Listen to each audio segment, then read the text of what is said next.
Ladies and gentlemen, mesdames et messieurs, please turn your attention to the stage. Tonight, we welcome a voice that has become a cornerstone in the celebration of Canadian sport. A storyteller whose words elevate the triumphs, the struggles, and the legacy of our nation's greatest athletes.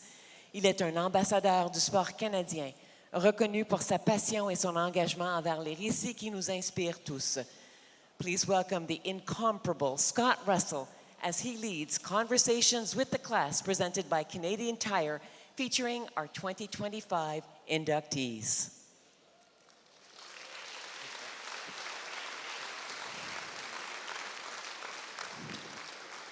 Thank you very much.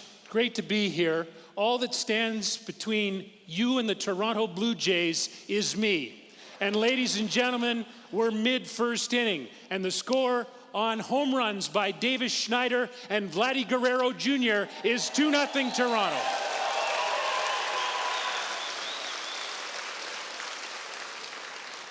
That's how you capture a crowd, ladies and gentlemen. But I'm retired from that now, so listen, it's an honor for me to be here at the 69th Annual Order of Sport Awards and the induction of the class of 2025 for Canada's Sports Hall of Fame. And I just want to say that it's in this beautiful place, and it's in its rightful place.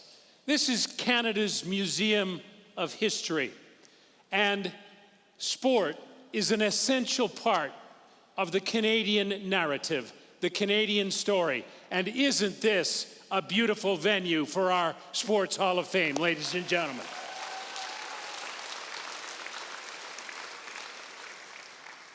Sport, when done right, lifts us up. It gives us a sense of pride. It gives us a sense of purpose. It gives us a sense of well-being. The Toronto Blue Jays are a testament to that. And so is our Canadian Olympic team. And today marks 100 days from the Milano Cortina Olympics in 2026. And I had breakfast this morning with my son over in Ottawa, and sitting right behind me, unbeknownst to me, was a familiar voice. She's a Hall of Famer, and she is the president of the Canadian Olympic Committee and a member of the International Olympic Committee. She's a Hall of Famer. She's a wonderful person. Ladies and gentlemen, please welcome Tricia Smith tonight. We welcome you, and we wish the best for Team Canada as they head to Italy in February. The Hall of Famers.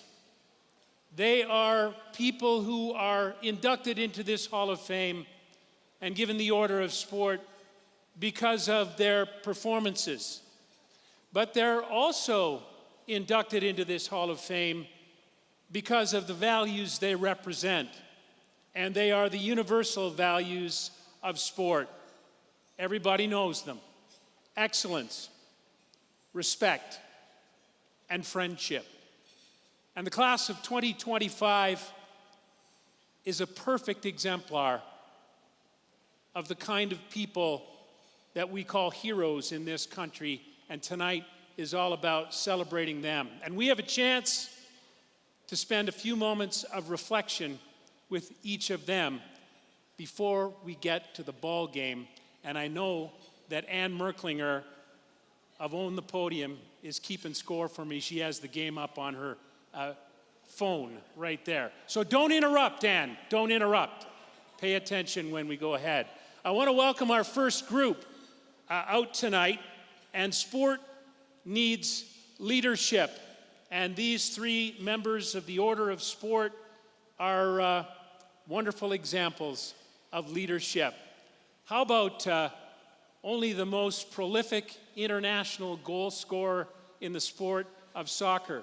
She played 331 times for Team Canada. She scored 190 goals internationally. That's more than any man or woman in the sport of soccer. She is an Olympic champion, ladies and gentlemen, Christine Sinclair.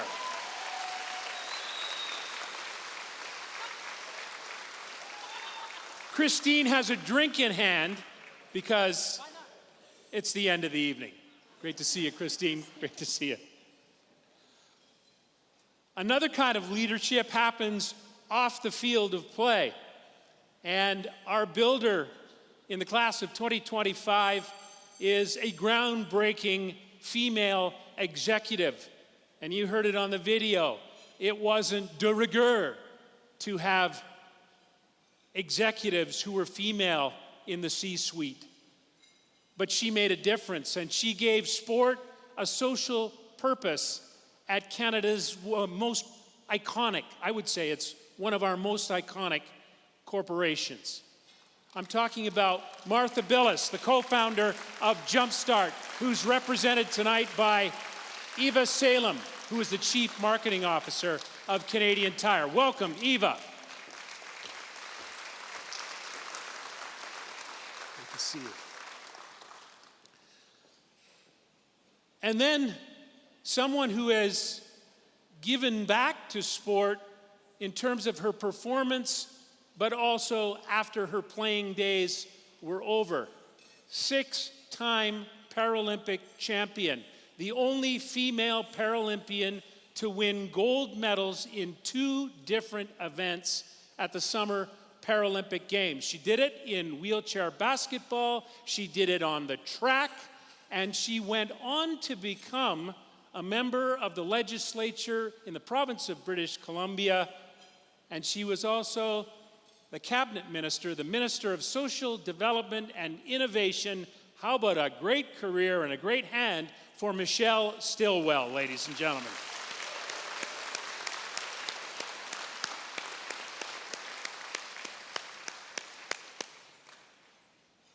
Great to see you. Come on over here. So now we get a few moments just to reflect with these 3 leaders of sport. Christine, you knew this was coming. I'm starting with you because you're a baseball fan. What do you think of the start of the Jays tonight, and can they retain the momentum? Absolutely. You weren't lying to us about the score, were you? Like, were you lying? No. Okay. I don't know. Okay. Right. No, they've got this. 100%. 100%. Yeah. Christine, yeah, thank you. That's worth a hand. Christine says yes. Little bit of a backstory. Your first love was baseball. It was. And she wore, throughout her course of her career, the number 12. I know that Tom Brady wore number 12 for the New England Patriots, but you wore number 12. Why? And tell us a little bit of the backstory of how that happened. Yeah, so my first love of sport was baseball. My brother played it. My dad coached me. I have always been a diehard Blue Jay fan. Roberto Alomar was my hero. So I wore number 12 throughout my soccer career because of Robbie Alomar. And now I'm glad to see that young girls wear number 12 for a different reason. But yeah, it's... Yeah, if she didn't win that Olympic gold medal, she would have been I could have been playing tonight. Yeah, but playing. That's fantastic. Eva, I know you're here, and these people, Michelle, Christine, are disciples of Martha Billes and of Canadian Tire Jumpstart Charities. What is Martha's legacy at this company and before this gathering? How much has Canadian Tire Jumpstart meant to sport in this country? My gosh, Martha has been a trailblazer in every possible way, both professionally and philanthropically. And from my perspective, the things that I'm always impressed by is she's always ahead of the curve. Like she saw the need for giving children access to play and addressing the financial barriers that came with that. She saw the need around girls in sport long before it was sort of a topic of conversation. She saw the need for inclusive play for children of all abilities before it was a topic of conversation. During COVID, where we wanted to continue to support play, but there was no play happening, she saw the need to help agencies that couldn't keep their doors open because there was no money coming in.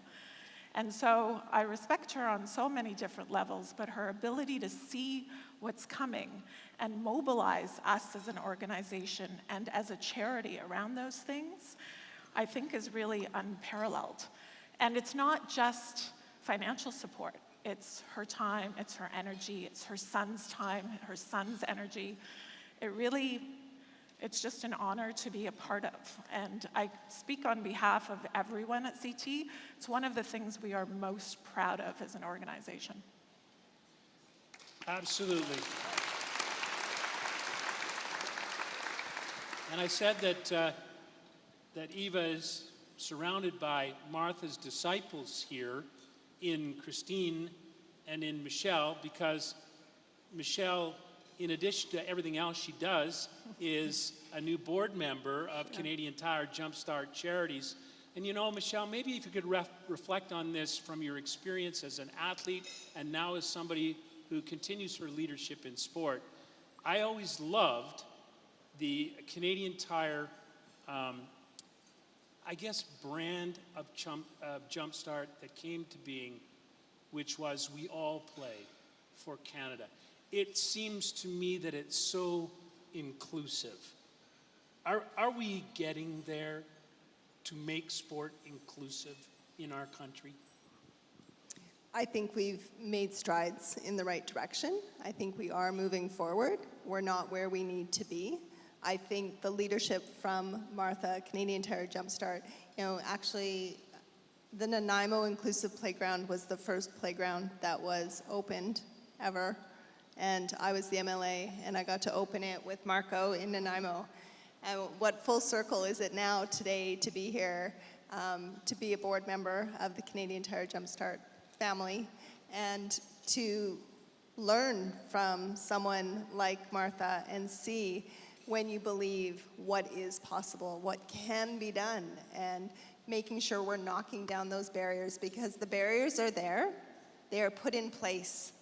It is up to us to decide how we build our infrastructure and how we create opportunities for people, because 95% of the time, the barrier was put up by some human. Yeah. What made you want to break down those barriers and continue as an athlete? What made you want to participate? Not only participate, but to compete. Well, I've always had sport in my life. I played as a young child. I think when I had my injury, there were definitely those moments where you wonder what life is going to look like now. And I definitely had those moments in the hospital wondering how I was going to run track. And I was very fortunate when I was in the hospital to be introduced to Paralympic sport and was encouraged to come check out wheelchair basketball. And I got a day pass from the hospital so that I could go see wheelchair basketball. And at the time, I didn't know they played basketball in wheelchairs. I honestly went there and said, "They play basketball in wheelchairs?" And when I went to the gym and came in and I saw athletes weaving up and down the court, doing layups and, fast-paced, and I was hooked right away that I wanted to do the same thing. And you did it so well, you really did. Eva, we talk about accessibility in sport and the legacy of the ongoing legacy of Canadian Tire Jumpstart Charities and making sport for young people accessible, available for those who might not otherwise have the means. But primarily now, and not primarily, but the women's initiative is front and center for Canadian Tire Jumpstart and for Canadian Tire as a corporation. Yeah. How are we doing? We're making progress. I think we all want to be at a place where we don't talk about it as women's sport, we just talk about it as sport. But it's going to take a little bit of time. We are seeing that there are massive strides happening in terms of audiences, in terms of interest, in terms of people signing up and registering. People putting their money behind merch and ticket sales and all that kind of thing. So I think definitely progress is happening. I think it's happening very quickly. We do know we just launched a Women in Sport research project that just was launched on Monday, and we know that the payback on it from a financial investment perspective is stronger than it's ever been. So those are all things that need to start happening for businesses and brands from a financial perspective to start leaning in. And then there's also the purpose perspective to start leaning in. It is on us to create the kind of country that we want to create. And we know the importance of all kids playing and all kids having access. It leads to better Canadians, it leads to a better nation, and it ultimately allows people to perform at whatever level they want to perform at. So I'd say progress, but still work to be done. But I think we have the right people and the right mindset to get that done. One of the right people is obviously Diana Matheson, and you mentioned that she snuck in the back here. But the Northern Super League is underway. Diana Matheson, is she there? How about the founder of the Northern Super League, Diana Matheson, right over there? No, I think she snuck out. She snuck out? It's her. It's fine. A hand for the person that snuck out. How important is it to be it, you got to see it. How important is it that we have pro soccer for women in Canada? Well, and I mean, it's not just pro soccer, with basketball and hockey. Yes, I am a firm believer you have to see it to believe it. There was a reason why I was going to be on the Blue Jays, and that was because when I turned on the TV, that's what I could see, other than hockey, and I could never skate. So naturally, I was going to be a Jay. And so now, week in and week out, this next generation of young girls can go watch their heroes play, can go dream of, yes, representing Canada, but the truth is not everyone is going to be able to represent Canada, but it doesn't mean their career should end. And the amount of players that I have seen over the course of my career, who were forced to retire because they couldn't go overseas, they couldn't go to the US to play, and they couldn't play at home. So we're heading into the playoffs for the first year of the NSL. Go Vancouver as they play Ottawa in the playoffs coming up. But it's an amazing time to be a fan and a supporter of women's sports here in this country. There's still a lot of work to be done. Infrastructure needs, but we've just tapped the surface, and I can't wait to see where this goes in 5 to 10 years. I want to ask you this, Michelle, because you have children, and we have recently gone through, in Canada, a federal commission on the future of sport in this country. And we talked about the transgressions that have happened in sport in this country. And let's be honest, we all want to eliminate those transgressions and rid sport of the outlaws who would harm those who want to participate. But Martha alluded to this in her remarks. There's a shortage of physical education teachers. And in many of the larger provinces in this country, in British Columbia, Ontario, Alberta, Newfoundland, and Labrador, health and physical education is not a part of the core curriculum in our primary or secondary schools. Do you believe it should be, and why?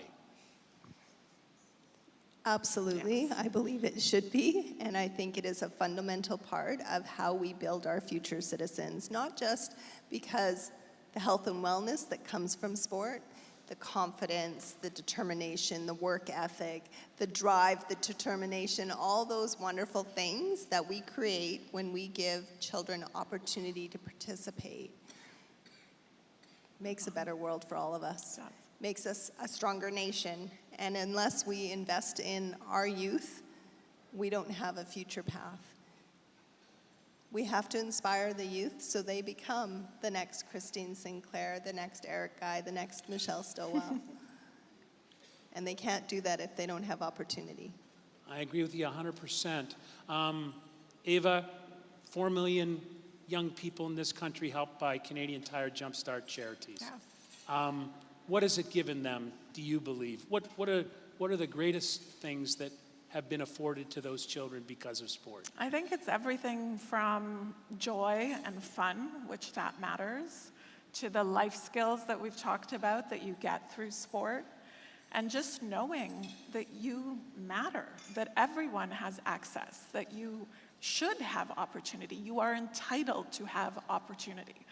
I think those are the reasons that everyone really should be thinking about how they're spending their time and their money.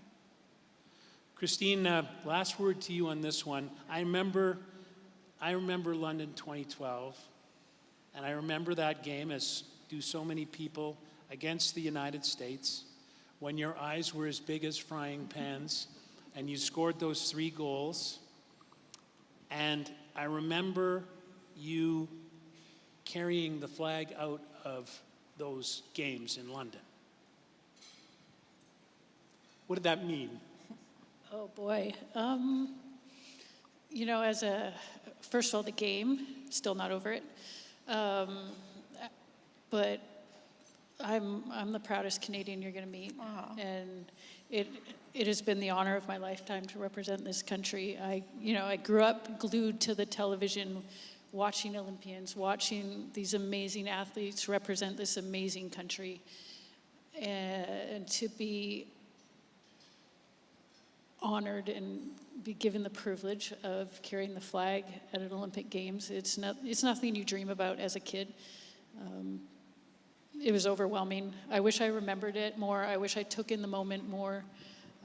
And I also wish my teammates were beside me, because I'm in a team sport, and all I happened to do was kick the ball in the back of the net.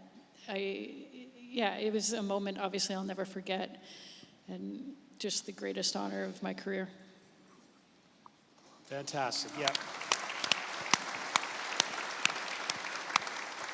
Ladies and gentlemen, what a great group of leaders of Canadian sport, honored members of the class of 2025, members of the Order of Sport, Christine Sinclair, Eva Solomon for Salem for Canadian Tire Jumpstart Charities, and Michelle Stilwell, ladies and gentlemen.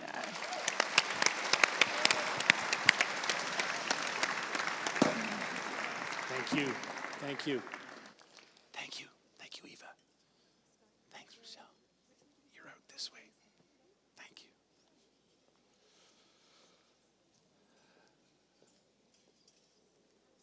I haven't checked the score yet, but on to our next group. First person I'd like to introduce, Memorial Cup champion with the Sioux Greyhounds as the coach of the team, from Garden River First Nations near Sault Ste. Marie, Ontario. He went on to win the Jack Adams Trophy as the Coach of the Year in the National Hockey League. He's also the founder of the Ted Nolan Foundation, the Rose Nolan Memorial Award, and the 3 Nolans Hockey School for First Nations children. Ladies and gentlemen, Order of Sport member, the great Ted Nolan.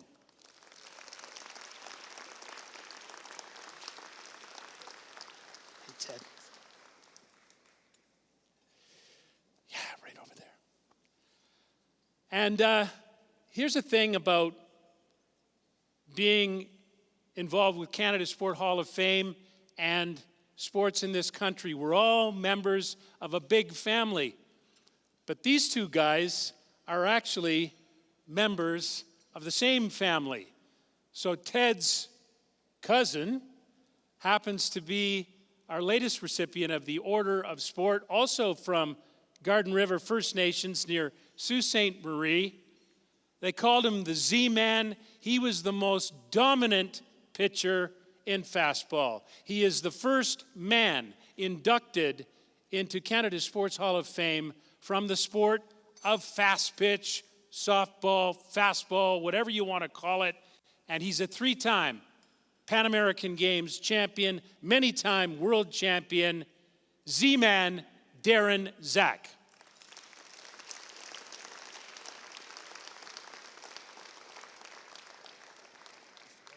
How are you? I love that. He came out and he called me Mr. Russell. That was beautiful.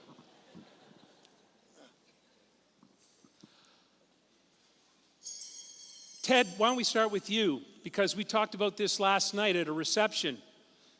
And you said, man, it's great to see Darren. He used to be a really good ball player. What was it like to watch him play ball? Well, I tell you the truth, I think we closed the city of Sault Ste. Marie's fastball league down because we used to go there and we'd lose the games 10-8, 15-5. We could always hit, but we never had a pitcher. Then all of a sudden, the Z-Man started pitching, then we won 10-0, 15-0, 9-0. I don't think we lost a game in 3 years. He was that dominant, so they didn't want to play anymore. Yeah, I mean, at one world championship or world tournament, what was it, 150 strikeouts? And yeah, 10 games scoreless, right? What was it like in the days? It was like barnstorming, wasn't it? I mean, you were all over Canada, the United States. Yeah, we did a lot of barnstorming. We barnstormed Ontario a few years. We barnstormed.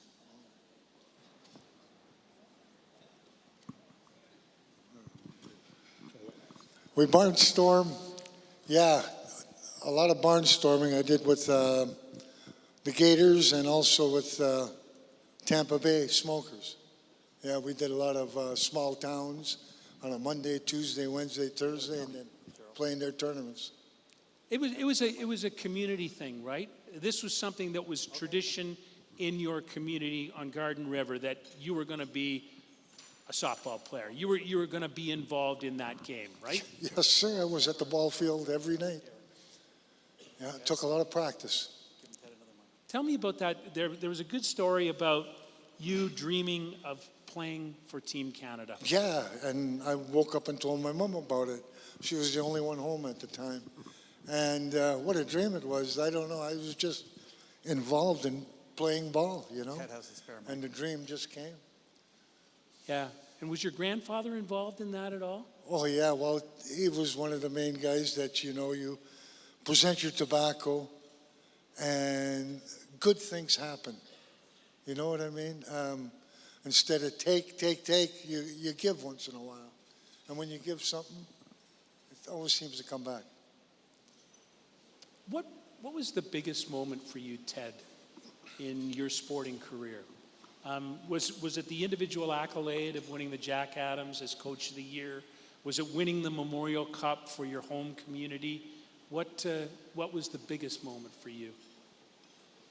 I guess playing that first game in the National Hockey League, you know, coming for where we came from, like I said, where we grew up, we didn't have a whole lot, but we had a baseball field and we had an outdoor hockey rink. And I never played AAA hockey or AA. I played house league hockey. And all of a sudden, you're 23 years old playing that first game in the National Hockey League in the Chicago Stadium, which was incredible. And where Bobby Hall played and Stan Mikita, and my favorite player of all time was Keith Magnuson, because he worked so hard and he blocked shots. And so to play that first game, and I remember Darren just mentioned it about the thanking. I laid tobacco outside of the Chicago Stadium. And I thanked the creator for this opportunity. And it was an opportunity for me to play in a National Hockey League. It was a thank you for all the people before us who paved the way in order for us to be there. So it was a special moment. The Ted Nolan Foundation and the Rose Nolan Memorial Award, which benefits a young Indigenous woman who wants to play sport, or women who want to play sport. And then the establishment of the Three Nolans Hockey School to create opportunity. Why did you feel this need to pay it forward, as Michelle Stilwell said? Well, we all know the importance of our parents, and my mom was a driving force in our community. She helped organize all the powwows. She talked to us with how important it is to be a First Nation man, and when she was killed by a drunk driver when I was only 20 years old, and it took me about at least 10 years even mention it, even talk about it. And it took me a long time. And then one day I just woke up, and instead of having sorrow in my heart, I really wanted to do something to recognize her contributions. And I know the importance of women. I got 6 sisters, And women in our community, they're the, we sometimes think as men we're the smart ones in the room and we're going to do this, but it's the women who really control everything. So I really wanted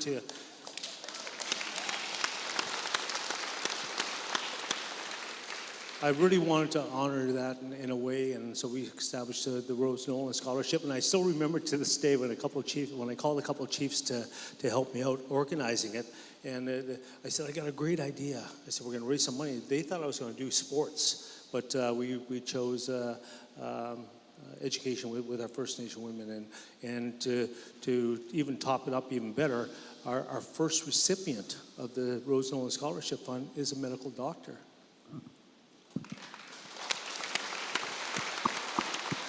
And the three Nolans, it came up, and when I spoke earlier, I was so nervous because it's hard to speak in front of a group, but when you're having this type of thing, it's just a question, you answer it. And my oldest boy, Brandon, came up to me one day, and who played in the National Hockey League, and my wife gave me the two greatest gifts ever in the world is my children. And when Brandon played, and he got hurt playing his first season with the National Hockey League, then Jordan was playing with he said, why don't we, three of us, get together, we can call it the Three Nolans, and we can go to First Nation communities and talk to the kids, not so much just about hockey, about decisions that we make, and and this whole room is full of the power of sport. So we really want to use hockey as a vehicle to steer the kids in the right direction. Great stuff. Darren, I found it really interesting to hear your acceptance speech, because instead of talking about all of your accomplishments, and they are many, as we all know, including the fact that you're the first male softball player to enter this Hall of Fame. Phyllis Bonbury is in the Hall of Fame as a female. Instead of talking about your accomplishments, you talked about all of those players, those great players, that you had the opportunity to compete with and against. Can you express how important it is that your sport be recognized, and in many ways, people's eyes are opened to this sport? Jeez. You got to play against the best in order to be the best. You know what I mean? I had to go to New Zealand 3 times, Australia once, and play over there a year, like the full season, in order to bring my game up. So it is very important to go play against other people that are your equal or better. And are there any lingering regrets that you never got to play at the Olympic Games? Well, for sure, man. Yeah.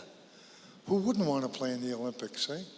If my sport was there, I sure would want to go and play there, for sure. And you probably would have won. Yeah. You probably would have won. Yeah, for sure.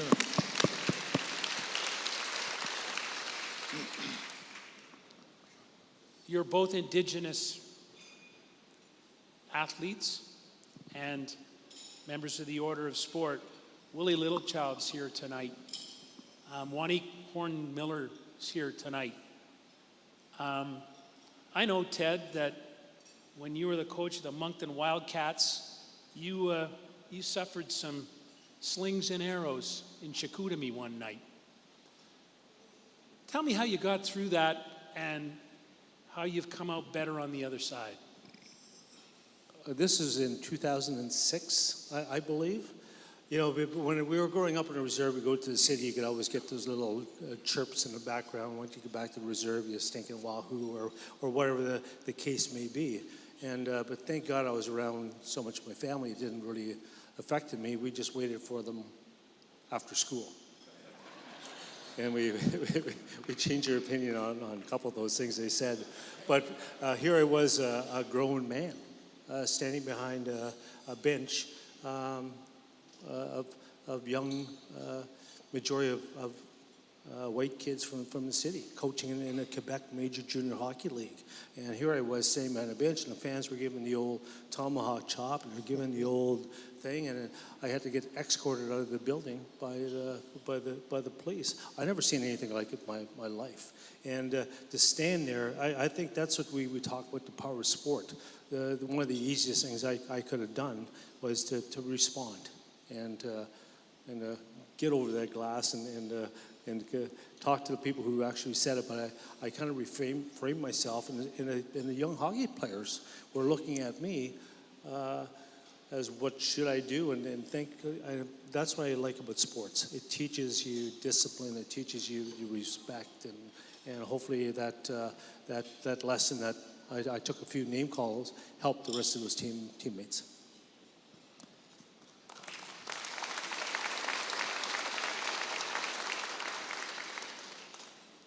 Darren, you continue to live Garden River. Yes, sir. And you're a proud member of your community.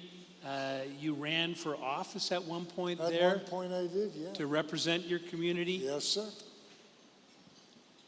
If you can just relate to us what sport means to the members of that community and how you're doing good work by being there. Well, man, growing up on the reserve, there was always somebody at the ballpark to play ball with you. You know, it was the in thing at the time. And playing ball, like, right till the snow fell. And all the communities were pretty much like that. The sport back home has kind of died, but there are still a lot of kids involved in different things. And that makes a big thing, you know? So the more kids you got involved in recreation on either hockey or ball, you know? As long as there's somebody there to show them at the ball field to do it, I guess, you know? Yeah. You've had a lot of accolades, Ted, recently. And I'm wondering where this one ranks and what it says about the contribution that you've made. Yeah, it means a lot, especially because when I talked, I tried to talk earlier without too much emotion. But when I got my job in the National Hockey League, coaching the Sabres, and Pat LaFontaine, I'm quite sure a lot of people know that name, one of the best players in the National Hockey League, and he walked up to me and he said, "Hey, Ted, you climb that flagpole and we'll follow." And right from there, and I knew if you make the right decisions, things people will follow. And I just really want to be a good example to a lot of First Nation kids, not only in our community but right across Turtle Island, to say that because we live in a house that doesn't have any indoor plumbing, and times are tough once in a while, that doesn't mean you have to give up and fight. And Darren and I grew up together in the same environment. I mean, the one thing we had an outdoor hockey rink and a baseball field. And here we are sitting in the best hall in professional sport.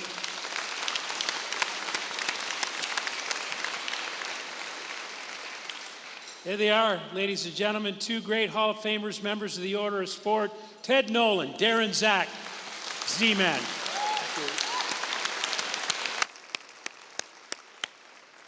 Thanks, man. Thanks, Darren. Thank you, sir. Great. That way, yep. That's great. Our final group, ladies and gentlemen, and we talk about leadership. We talk about representation, advocacy. These are things that are so important to the inductees of this Sports Hall of Fame. Performance is also a huge factor. And our next two honorees are arguably the greatest performers in their respective sports in Canadian history. First of all, this man was the leader of a group known as the Canadian Cowboys.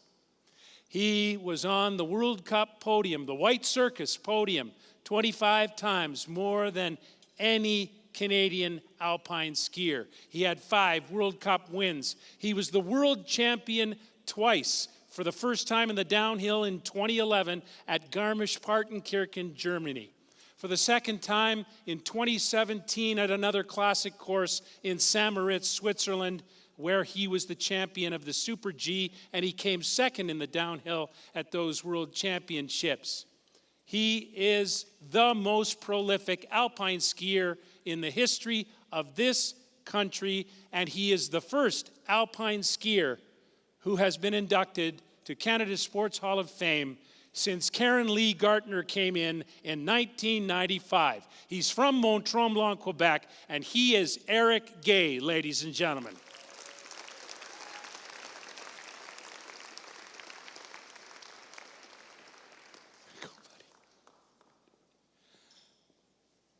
And our final honoree that we'll have the chance to speak with tonight has several nicknames. Kmart, the Old Bear.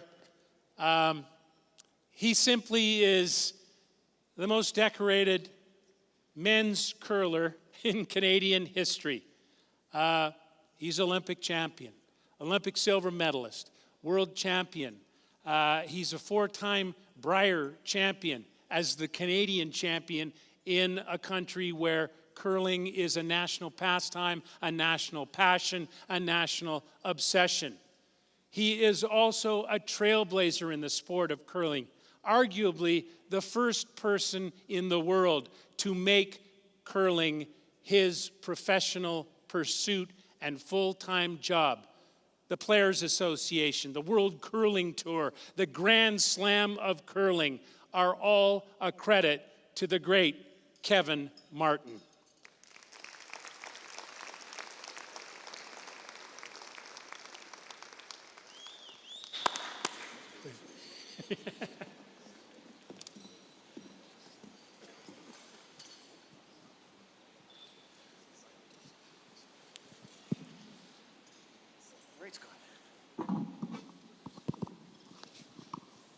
Kevin, you believed from the get-go that curling could be a spectator sport, it could be a competitive sport. What led you to that? Yeah, it turned out, I guess it was correct. I didn't know for sure. A guy by the name of Al Clouston, who ran the Ronald McDonald House Golf Tour in Alberta back in the day, we got to be friends. And I really wanted to put on a cash event in front of a crowd. And that wasn't really a big thing at that time yet. And that was in 1995. And we did it at West Edmonton Mall on the ice surfaces in the mall. And it went very, very well. And after the first year, if you guys remember a character, Wild Bill Hunter, we brought Wild Bill in as a third partner for 1996. Al and Bill bought me out of the company because I was curling in the events and owning them, which was conflict of interest, of course, and he's right. But the events worked.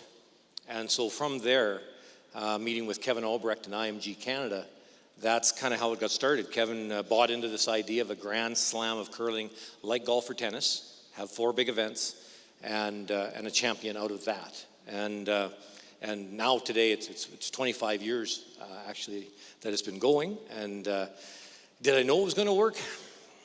I thought it would, but you never really know. But it turned out after 95 and 96, it did work, and the Grand Slam has been fantastic ever since. Yeah, and I loved it when you talked in your speech about this not being a game, but a sport. This is an athletic pursuit. This is difficult at times. I remember the one time, and we talked about this last night, we were covering curling. I was covering curling for CBC, and Kevin had just had his hip replaced. And he was on our commentating crew. And we went out after the matches on television that day, and the crew curled for a little while. I think it was in Truro, Nova Scotia. And Kevin, still limping from having the hip replaced, he threw down a piece of plastic on the ice. He was wearing dress shoes and a suit. He took the rock, he slid out right to the hog line, and threw, without any sweepers, right on to the button. But I didn't do it twice. You didn't do it twice. You only did it once. But it's an athletic pursuit, and we came to the realization that it was a sport, right? Yes, there's some of the real trailblazers with that. Our team in 2002 Salt Lake City Olympics, we hired a guy by the name of Mike Levaya as our personal training coach, and that kind of changed the game then.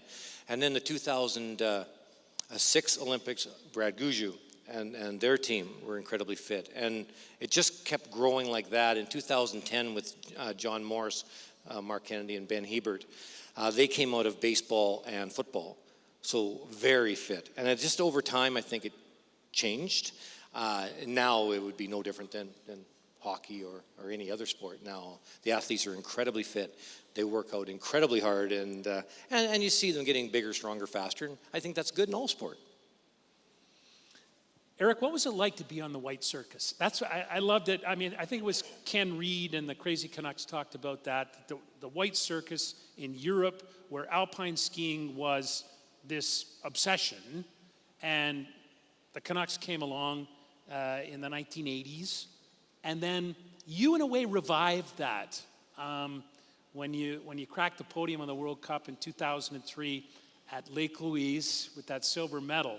But what was it like to be in that milieu and to lead a strong Canadian contingent? Yeah, it was incredible. I mean, Europe has, I would say, a greater density of athletes. So, they're very passionate about it, and they're very close. The ski hill from Mont Tremblant to Lake Louise is quite a big distance, where over there everything is crammed together. And so there's just more of it. But it was amazing, spending almost 2 decades in Europe, traveling around with my colleagues from all over Canada. And we had some really amazing athletes on that generation with, John Kuchera, who won the World Championships in 2007, and Jan Hudek, Manny Osborne-Parody, and all the other athletes that kind of made that Crazy Canuck or Crazy Cowboys legacy. Can you tell me about, you grew into this at Mont Tremblant. I mean, this was the family pursuit, right? Conrad, your coach, your dad. Ellen was a ski instructor.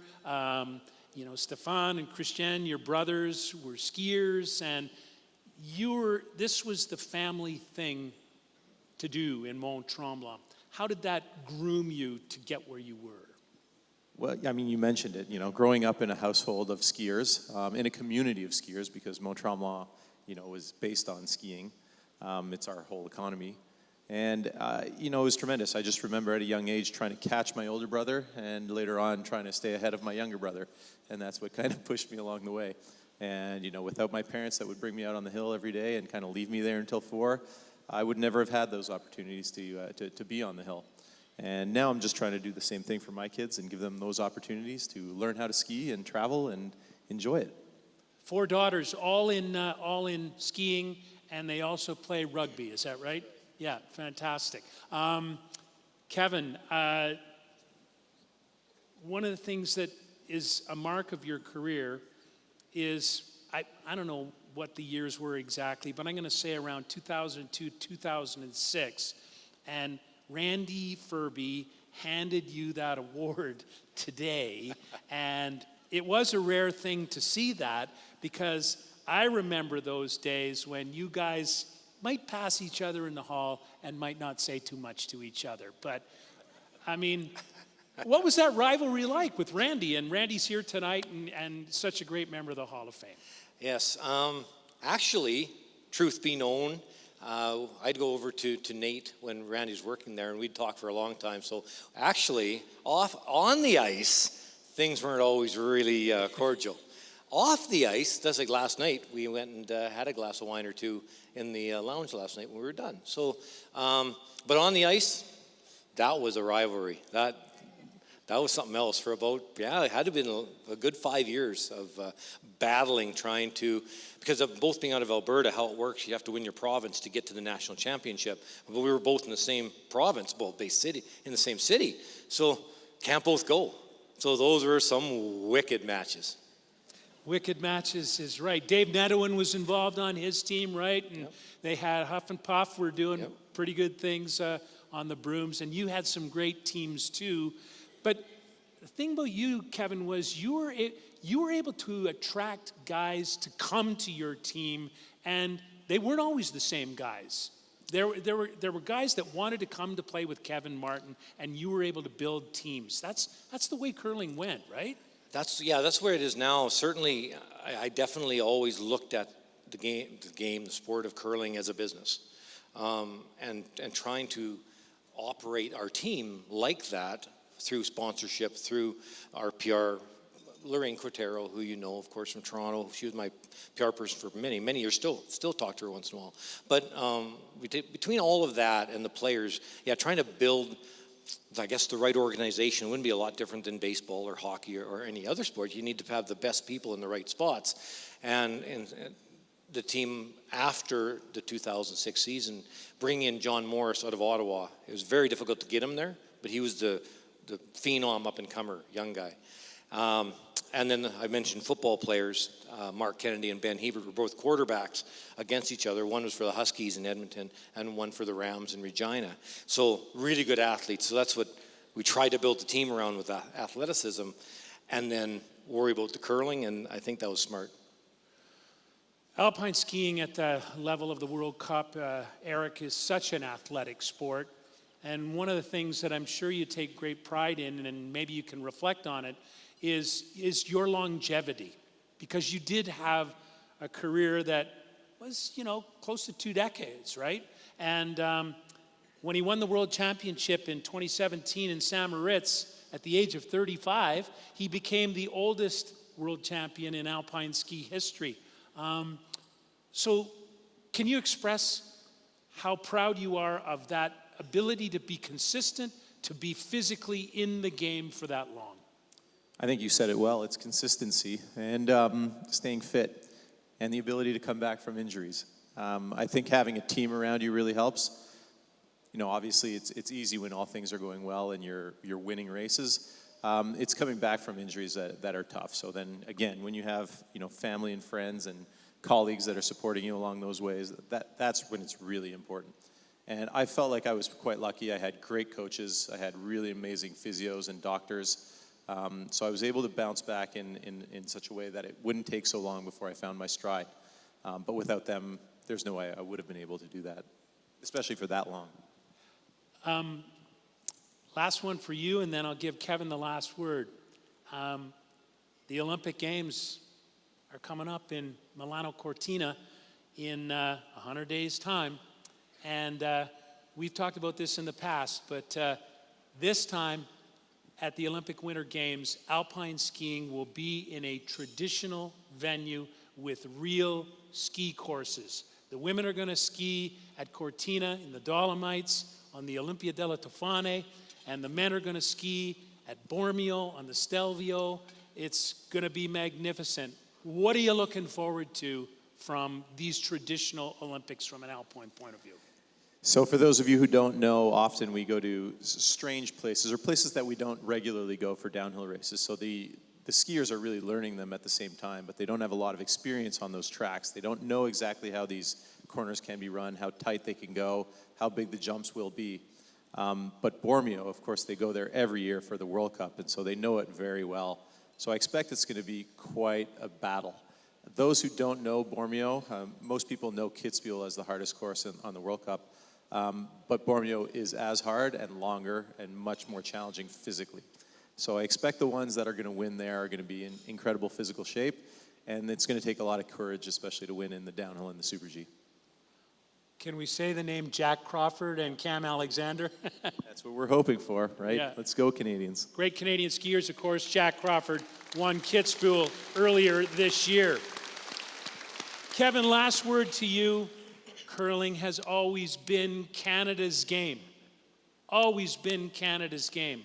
But these Olympic Winter Games in Cortina, we know that several countries are going to be a factor. We know that the Asian countries, South Korea could be a factor. The Swiss could be a factor. The United States will be a factor. Great Britain and Canada. But I guess my question is, of what satisfaction is it to you, if any, that Canada doesn't always win that the game has grown, that it's more universal? Is it of satisfaction to you? This is a dangerous question. We're sitting in the Canadian Museum of History here. So the premise behind the Grand Slam of curling was to bring the game more international and younger. And in Asia right now, in the women's side of curling, 7 of the top 10 teams in the world are not from Canada, they're from Asia. 3 from Japan, 3 from Korea, and 1 from China. So that's changed. The number 1 team in the world is Rachel Holman from Ottawa. They are number 1. And by quite a margin, actually.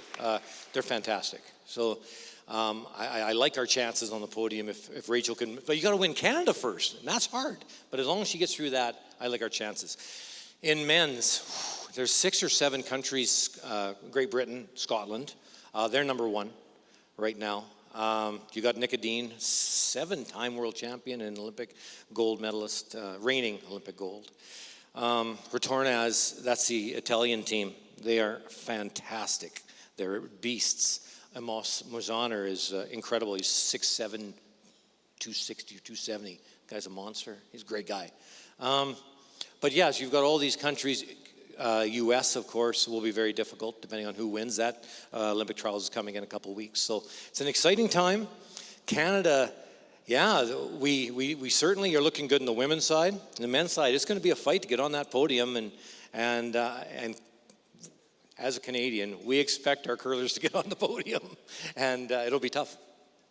It'll be tough, but Canada will be right there. And Canada will be right there in alpine skiing because of what these 2 men have done to bring the sport to the national consciousness in their respective cases. They're the best in Canada, Canadian history. Erik, Guay, Kevin Martin, ladies and gentlemen. Thanks, buddy. Thanks, man. Thank you.